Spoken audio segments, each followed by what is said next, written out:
Welcome back to Math 103. This is video number 10 on fair distribution.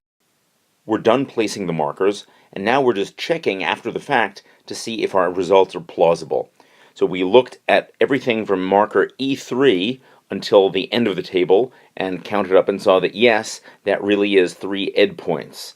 So we placed markers E1, E2, E3, and that resulted in Ed's last share having the correct number of Ed points to be a fair share.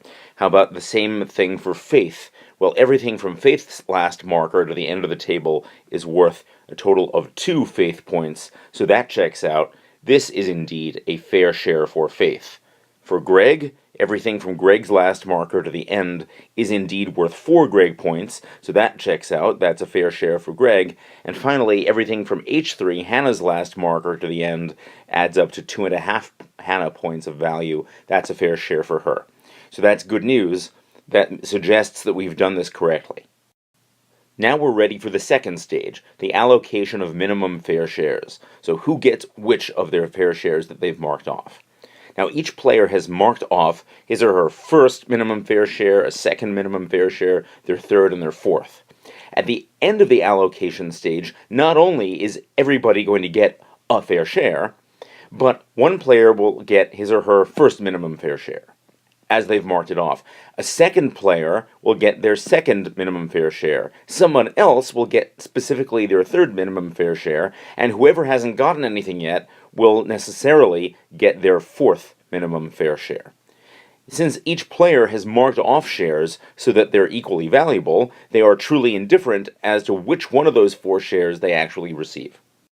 This is the rule. We scan from left to right until we see someone's number 1 marker appearing before anyone else's number 1 marker. We see that Faith is the player whose number 1 marker appears before anybody else's number 1 marker. The rule is that these items, this orange and this pear, go to Faith. She might have the opportunity to get another item someplace later on, but for the moment, this is what Faith receives, and she's been officially taken care of. Now that Faith has received a fair share, now that she's been taken care of, she can step aside, and you can think of this as having her remove her markers from the table, or she can leave her markers on the table and we can just ignore them. We'll go on now to think who gets their second minimum fair share at this stage. Before going on to the next video, think, if we follow the same kind of reasoning that we just used for giving Faith her first fair share, which player should get his or her second fair share, and exactly which items are in that second fair share.